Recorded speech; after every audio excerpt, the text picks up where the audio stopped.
I'm Piero Molino from Uber iLabs, and I'm going to present this work about customer obsession ticket assistant. That's COTA. You will see it often in the slides. And it's an ML and NLP system designed for improving Uber customer support. This work is a joint work with many people at Uber, in particular Waishu Zhang and Yichao Wang from Applied Machine Learning.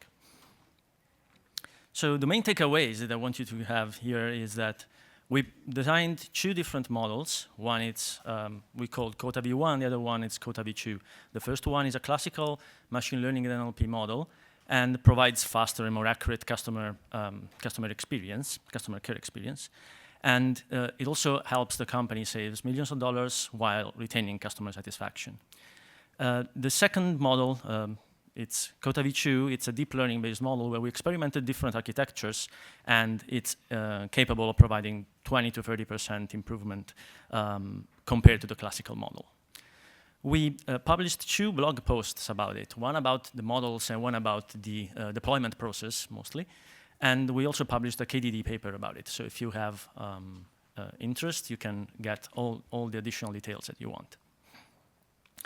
So what we're going to talk about, first, the motivation and the solution that we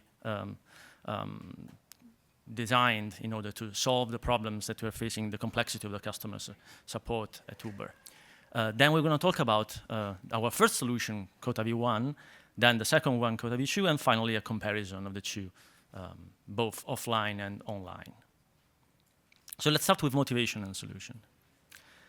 So the challenge that we're facing is that we receive millions of tickets every week from riders, from drivers, from eaters, from all our customers. And there's thousands of different types of issues that our customers may face due to the fact that we work in different industries all over the world. So it's a really complex kind of scenario. How does the platform that we have inside Uber work? So usually there's like a user that faces some kind of issue during his use of our products. What happens is that through the app, they can choose a coarse-grained classification of the types of issues that they may encounter, and we call those flow nodes. After the user selects this flow node, what they actually do is they write a message, and in this message, they write what actually happened in their, what was the issue, basically. They describe the issue. This becomes a ticket in our system, and the ticket is provided to our customer support representatives, CSR for short. So what do they do once they receive the ticket? First of all, they try to figure out what type of issue this ticket is about. Then they looking up additional information, for instance, some additional information about the trip that the user was taking or the Uber Eats order that the ticket is related to. What they do is they figure out this additional information and what are our policies for solving this kind of situations. And they execute an action. That could be, for instance, giving an appeasement or changing some information in an account or adjusting the fare, these kind of actions. After the action is taken, what happens is that the CSRs actually give an answer to the user, but they don't start from scratch. They select from some thousands of templates that we carefully crafted, and those are the starting point for them to answer the user request, but they also change and modify and personalize this template to the user needs. And then finally, they send a response back to the user. And the user can obviously keep on interacting with us, answering again on the platform. But usually, the vast majority of the tickets are solved within one step of interaction. So the challenge is that, so this is the interface that the customer support representatives look at every day. So the challenge is that, for instance, they have to select first the contact type, and the contact types are organized in a tree that it's pretty deep, is like, depending on the different types of issues, but it can get to actually to six layers of depth in the tree. And there's more than 1,000 different types of issues that could be assigned to each single contact type. Then there is the action. So there's around more than 10 types of actions. And so this makes it pretty easy. So we're not going to focus during the rest of the talk on the actions, because selecting and suggesting the right action is pretty easy for our models. And then there is the selection of the template. And again, there's more than 1,000 different templates for answering the users that the customer support representatives have to select from. Because of that, each of these single steps, it's actually really time consuming, and the cognitive load of these steps, it's pretty high. So our approach is basically to try to use machine learning and NLP to try to help our customer support representatives. For instance, what we want to do here is, instead of providing them an interface for on top of the interface for selecting the different types of contact that the issue may be related to, we also provide them with the top 3 most relevant contact types with respect to this specific ticket that we received. This supposedly will make them faster, because if we surface the correct ones, they are just one click away from the right choice. We rearrange the actions according to, again, which one fits best in this scenario, and we also suggest the top 3 reply templates that fit into this kind of scenario. How are we doing it? So Cota V1 has 2 different pipelines that we actually designed for this task. The first one is a classical multi-class classification approach, where we have different types of features. In particular, we have some user features, for instance, the type of user, if he's like a driver, a rider, or a eater. And some additional information is related to the trip, because not all the tickets are related to trips, but the ones that are, obviously knowing about additional information of the trip will inform a lot the model on which type of issue this is. Then we also have some ticket metadata, for instance, the flow node that the user selected. And then we have the message itself. So the message itself is treated with a pretty standard NLP pipeline that in the end provides us with TF-IDF vectors and also topic vectors obtained through latent semantic indexing. All these features are combined together, and there's a model which is a random forest that actually classifies all the type of issue that actually is the best fit for this ticket. But we also experimented with a different approach. So we have this point-wise ranking approach, where the main difference is that instead of classifying the different classes for each single ticket, now we have pairs of tickets and classes, and we do a binary classification and use the score of the binary classification as a score for ranking. Let's get into the details of it a little bit more. So this is the classical setting for the multi-class classification. We have some ticket features, so ticket 1 and ticket 2, and we have their features. And each ticket has contact type, for instance, contact type 1 or contact type 2 as a label. What we do actually is we create pairs of tickets and contact types. So now we have ticket 1 with contact type 1, and we have some features that are specific to the contact type. For instance, a summary of all the tickets that have been classified with that contact type before. And also we have some notion of similarity that we can exploit between the ticket and the contact type.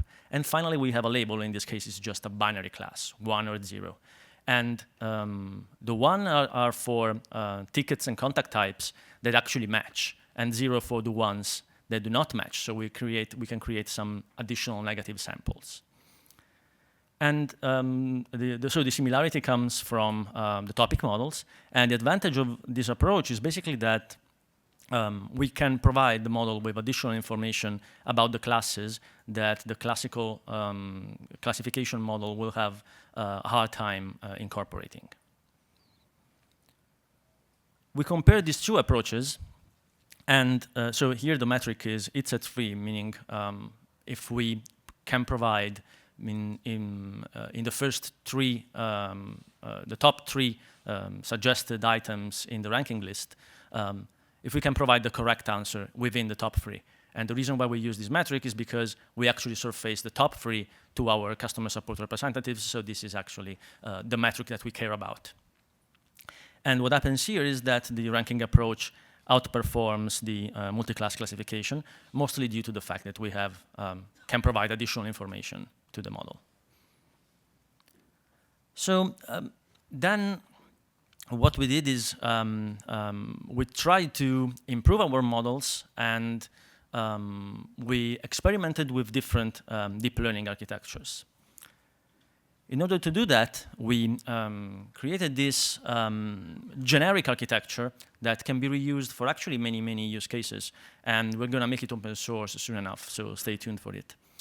The main idea here is that different types of input features can be encoded with different types of encoders. Subparts of the model that actually take the raw input and return some representation, in particular some vector representation.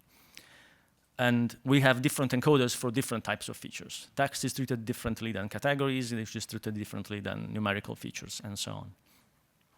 Then we have a part of the model that we call combiner that takes all these vector representations created by the encoders and combines them somehow.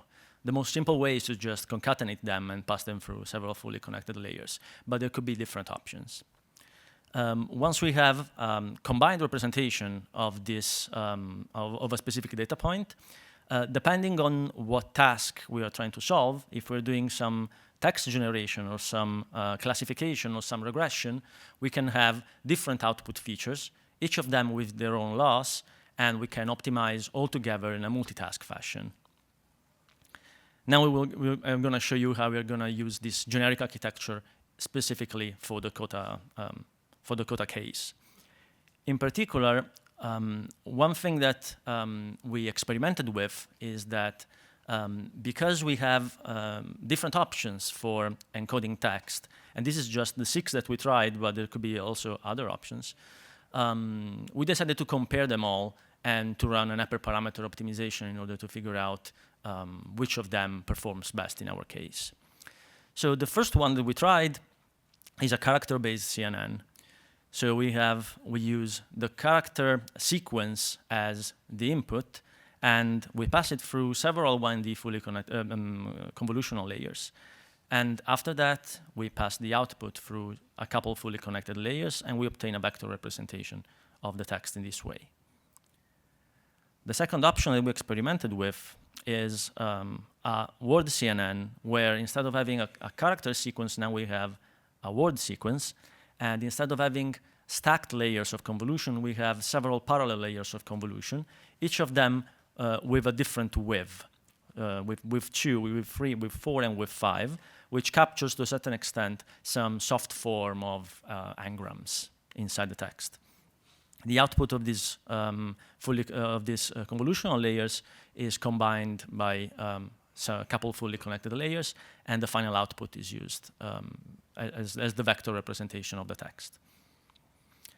We also experimented using RNNs, both for characters and for words. And we tested different types of architectures too. We tested both simple RNNs, LSTMs, and GRUs in this case. And finally, we have also character and words CNNs followed by RNNs. The idea here is that the CNN compresses the sequence to a shorter length, and then on this shorter length, the RNN performs its own sequential computation. And we have a couple layers of convolution followed by a couple layers of RNNs followed by fully connected layers. Also here, we experiment with both LSTMs and GRUs as the type of cell of the RNN. So for each of these different options, we sampled 100 different hyperparameter settings, where the hyperparameters here are like how many channels has the convolution, or, for instance, what's the hidden sides or the embedding sides of the RNN. And what we found out is that for our use case in particular, character CNN RNN are performing better, but they are much more expensive to both train and also compute at evaluation time. And because of that, we decided to, and because the difference between the character CNN RNN and the word CNN in terms of performance is not that big, but the word CNN is basically 10 times faster, we decided to implement in production the word CNN.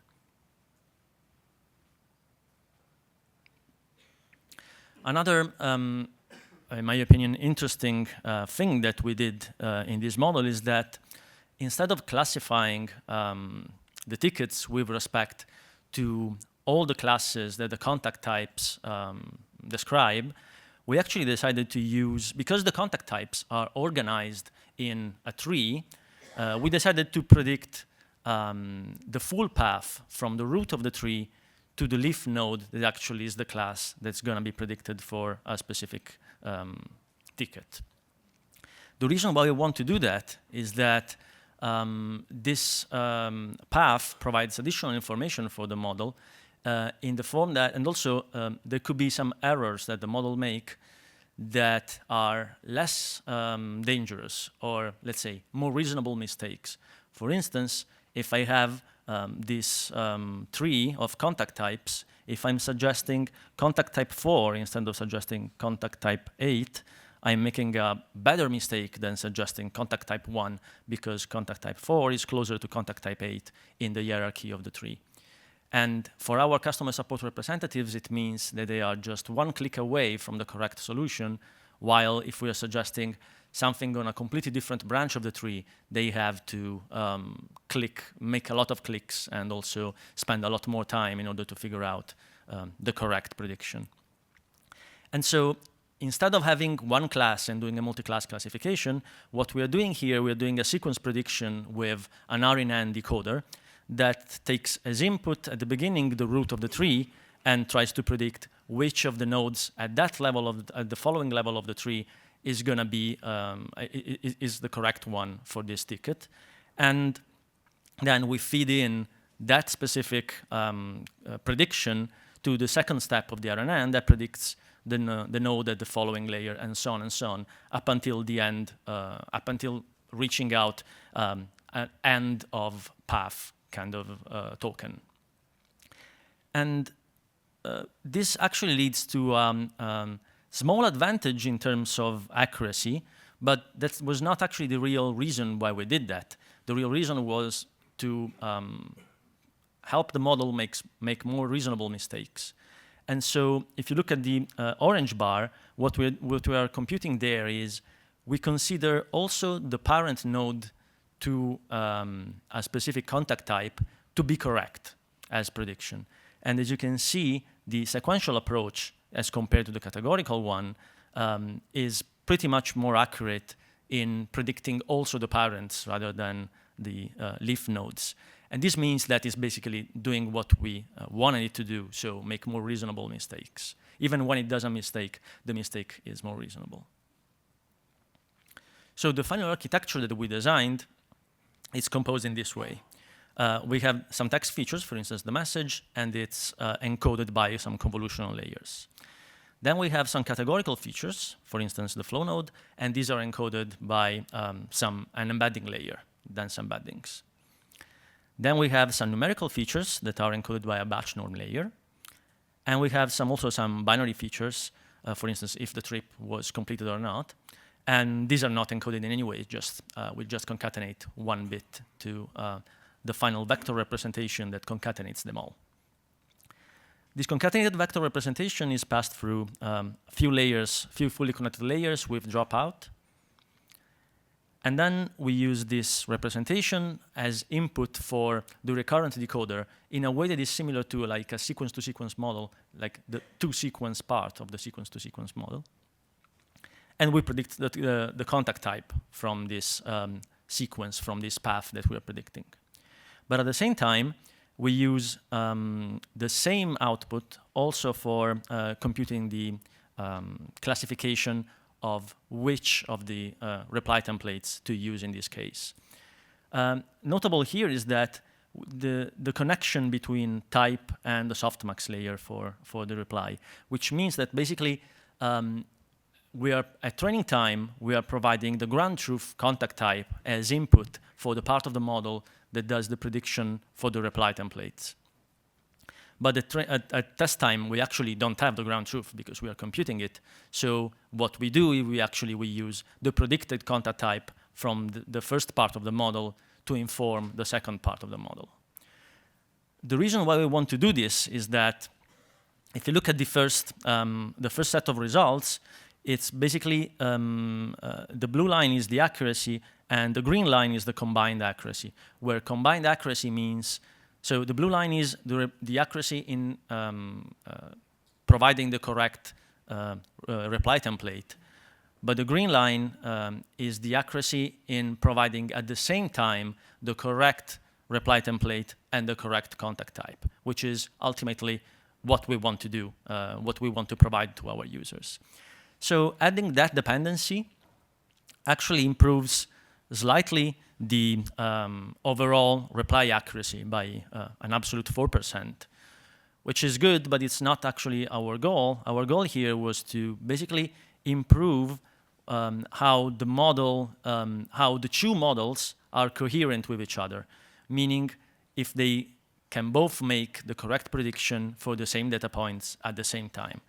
And if you look at the difference between the two models, in the green line, there's a huge boost that is due to this additional dependency that we added.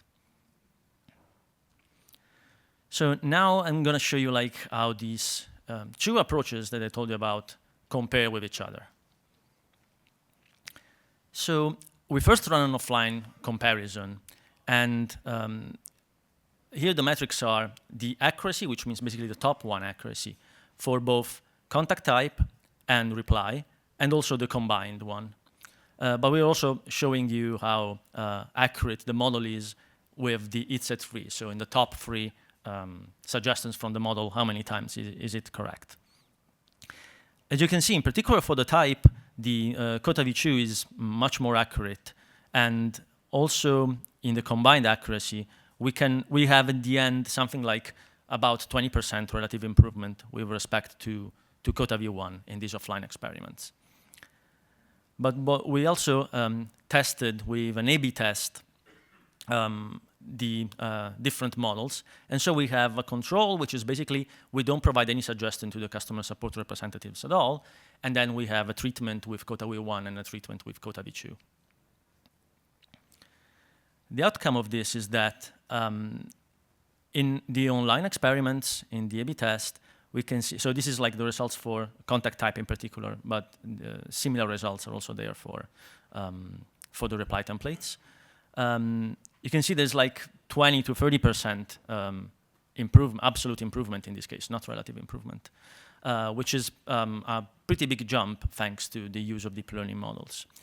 But other than that, also the handling time was greatly reduced. Cota V1 already reduced the handling time by 8%, and Cota V2 further improves the reduction of the handling time by an additional 7%, which means that overall we are saving 15% of time of our customer support representatives, which also leads to a faster user experience for our customers actually interacting with the customer support.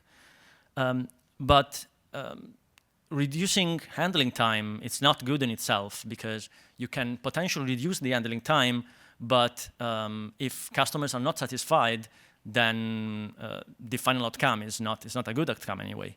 So we also tested for that, and there is actually a small but statistically significant improvement in customer support satisfaction, which is pretty good. And we actually, we were not concerned by that, so we didn't want to explicitly cast the problem as a way to improve customer support satisfaction, but we wanted to be super sure that we were not decreasing the customer support satisfaction, and that was completely achieved by these models. On top of that, we experimented. So the model provides with some confidence scores for both the contact type and reply predictions. So we wanted to look at these confidence scores, and on the graph on your left, you can see that, so on the x-axis you have the confidence, and the red and green blocks describe where are the frequency of the amount of tickets in that bucket that were classified correctly or wrong. And you can see that there's clearly a certain amount of confidence above which most of the tickets are correct. Most of the predictions of the tickets are correct. So in the right graph, what we have is, at the x-axis, we have the amount of data that we cover. So if we put a threshold on the confidence, and we don't answer to the tickets that actually have lower than a certain amount, the model has lower than a certain amount of confidence, we're actually discarding those tickets, but for the remaining ones, we are increasing accuracy. So as you can see, on the x-axis, you have the data coverage, and on the y-axis, you have the accuracy. We actually do the same thing also for the reply templates. So the graph above is for the contact type, the one below is for the reply templates. These describe actually a three-dimensional kind of shape where you have the true thresholds as the two axes, x and y, and the z, the height, is actually how accurate and how much data are we covering. So slicing those two surfaces, so slicing, for instance, the data coverage and projecting to the surface of the accuracy, we can actually identify the point that is the highest accuracy for this specific amount of data coverage. And if we summarize this kind of process, we get a graph like this, where again, on the x-axis you have the data coverage, and on the y-axis you have accuracy. And the most notable points are those 2 points, where it basically says that we can be 90% accurate on 20% of the tickets, and 95% accurate on 10% of the tickets, which basically means that for those tickets, we have a really, really strong signal and really, really strong suggestion. And this is actually what helps our customer support representatives to perform better in their job using the suggestions from our system. Oops, sorry, I skipped one. So in conclusion, what we talked about is how we used NLP and machine learning to provide faster and more accurate customer support at Uber, and the fact that this kind of model saves the company millions of dollars of.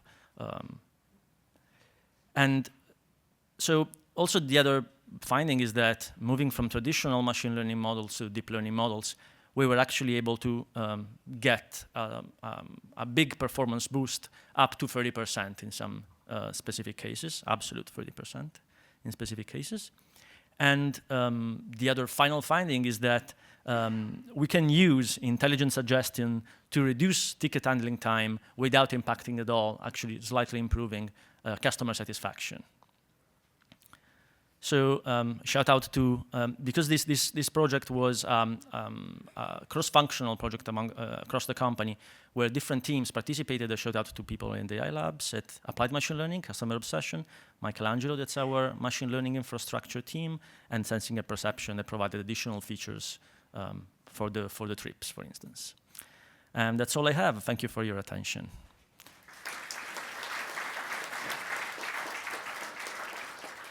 I will now take questions if there's any.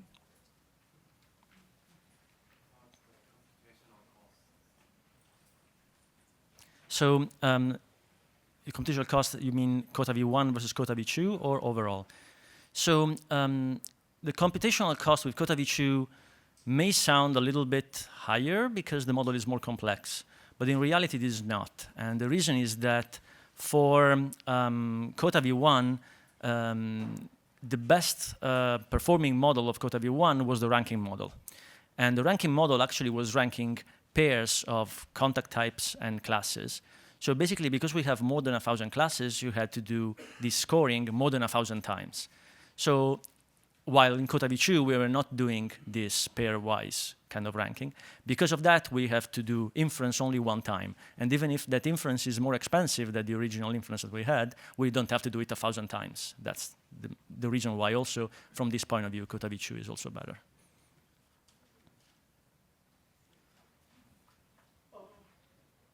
When you computate your accuracy, the ground truth you use is the selection by the customer service CSR. Your model generates some result that match the selection by the CSR. That's your computing your accuracy by that. Yeah, so the offline experiments are run on historical data. So we have a set of tickets that have been already solved by the customer support representatives, and we actually try to predict exactly what the customer support representative suggested. So we use customer support as ground truth. That may be a little bit of a problem because they also can make mistakes, obviously, but the level of noise in this data is not that big. It's actually customer support Yeah, that's my concern because in your pipeline, there's no customers involved. The end user, the driver and the user. Actually, their opinion or their feedback is not counted. No. It's accounted for because we consider only the tickets that we consider closed. And closed tickets are the tickets where there's no, the customer didn't reopen the ticket. So if they don't send a message anymore, we consider that closed. Plus, there's the customer satisfaction part that we was talking about. It's basically about some surveys that we send to the users after their experience with the customer support. And so also in this case, we saw that even if we can improve the speed and the accuracy of our predictions, we're not impacting customer satisfaction. Actually, it improves a little bit. Okay. There was a question there. Hi. Looking at the results, were you assuming this, or can we assume this is only in English, or how do you find dealing with multiple languages? So the results that we're showing here are all for English, but we have other models for other languages, in particular for Portuguese and Spanish, because between English, Portuguese, and Spanish, we cover over the 92% of the tickets that we receive.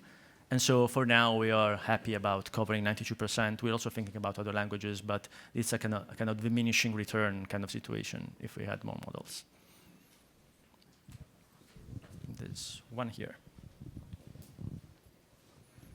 Hi, so in your first slide, right, you said you have millions of issues that are raised every week. So I was just curious about, with this fresh data coming in, can you talk a little bit about model retraining and the frequency of that and how you manage that whole pipeline? Yeah, so we ran an experiment where we had two different dimensions. One was how much data we train on, and we increase the size of the data, adding older and older tickets on one side. On the other side, we also tested on different weeks in the future. So like the week after we train, the 2 weeks after we train, 3 weeks after we train, and so on and so on.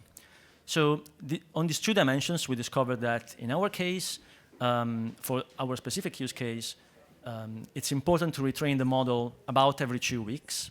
And the reason is that after 2 weeks, the performance drops.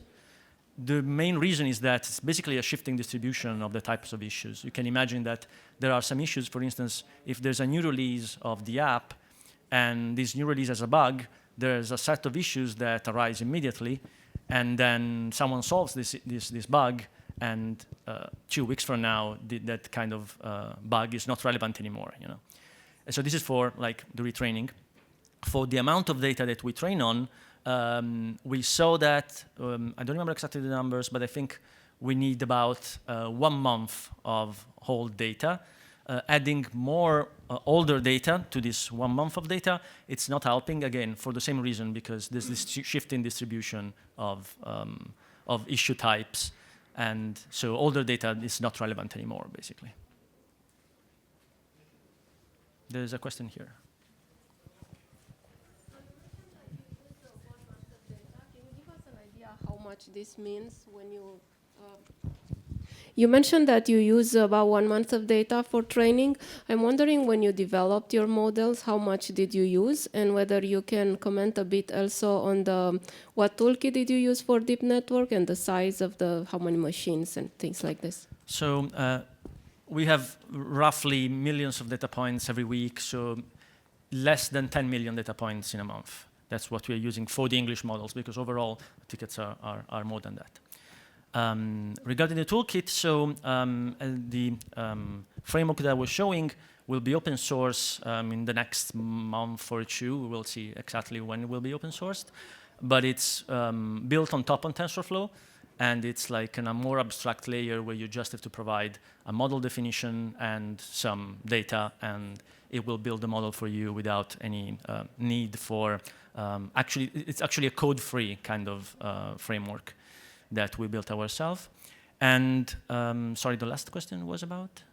The size of the... Oh, I see. Yeah. So actually, the networks that we used were basically trainable in less than a day on a single machine without particular problem. But recently, we started using this library that was developed in the Michelangelo team called Auravod. And this library enables distributed training of TensorFlow models in a really scalable and efficient way. It scales basically almost linearly with the amount of machines that you put at it. And in other projects, we actually trained with more than 100 machines.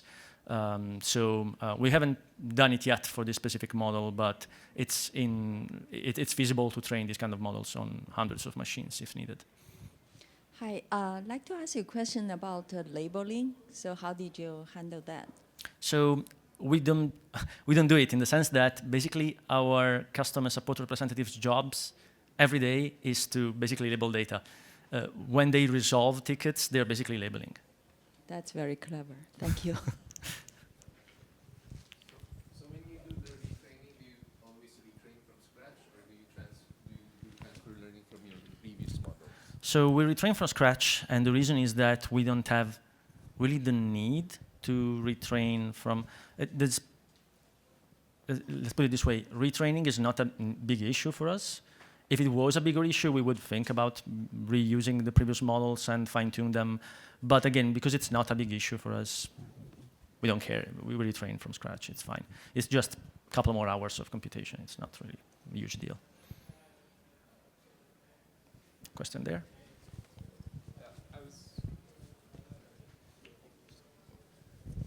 Hey, I have a question about the loss function you have for your multitask deep learning model. So you have your sequence-to-sequence loss, and then you also have your, I assume, a binary or some classification loss of the type.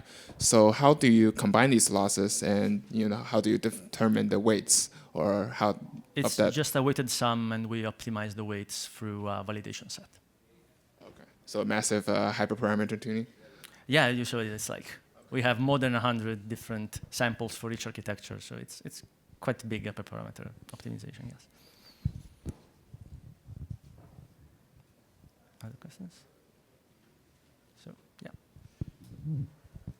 I was wondering if you explored a language model that was trained on a larger corpus, and if you think that would help your performance. No, I don't think it will help, because the language used in these kind of tickets is really specific to our use case.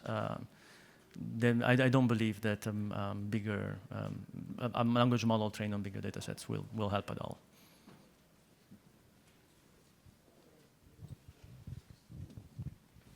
This one here.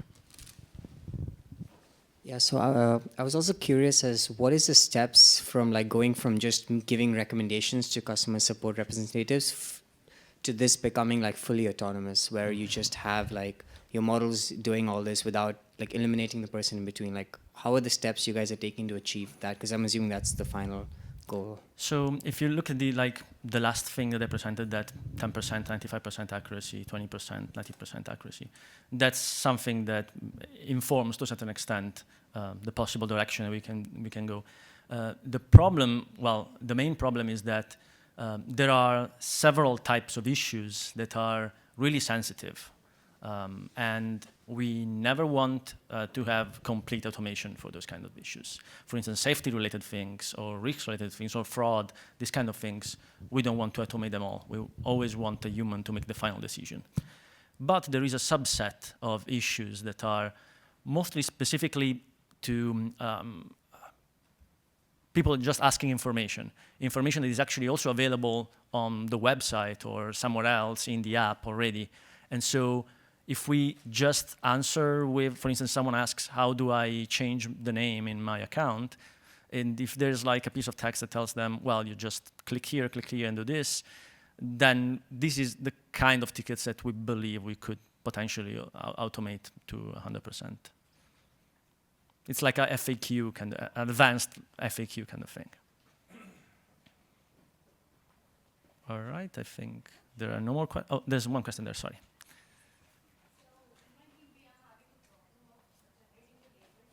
Sorry, I cannot hear you. Can you speak louder, please?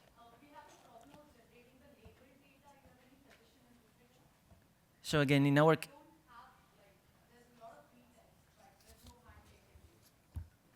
Yeah, so again, for us, it's not a deal because basically the job of our customer support representatives is selecting these contact types and selecting the reply templates.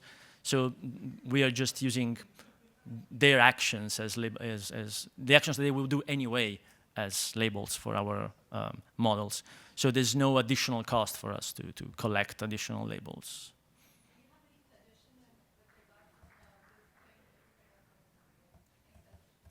Well, it depends on the industry, depends on the tasks, it depends on different things. So if there's one learning that I have from this is that personally I believe that aligning even before starting building a platform, aligning what the actions that the people using this platform would do with what would be good targets for a machine learning model to be trained on, it's a smart idea because then you have it for free. So if I have to suggest something is think about collecting signal from your users early on when you design your platform. Here. So you mentioned that you use a few millions or a couple of millions for training, and that's for a month. I was just wondering if editors actually label that much in a month. And the other thing is, since you... Again, just to answer that, labels are free for us. So it's users, customer support representatives do their job. Yeah, they do their job. Yeah. Not the people that post the complaints, but the customer support representatives that answer those complaints. Yeah, it's their job. They label everything because it's their job. And the other thing is, since you have this classifier in production, how do you deal with the fact that the results may be biased towards you train on the past month's data, but it's your results, it's your algorithm. Take this into account. Again, the tickets have changed the distribution because the different types of issues change over time, and that's the reason why we retrain every 2 weeks. There was another one. How frequent the issues change? What do you mean? Sorry, I'm not sure. So it used to be big, but new things come. Oh, yeah. Imagine that your taxonomy is quite rigid. Yeah. The taxonomy. Improve your taxonomy, or you do something over there. So the taxonomy changes over time, every time, and when it changes, it's basically, to a certain extent, the speed of its change is aligned with the speed of our retraining, so that it's not a big issue.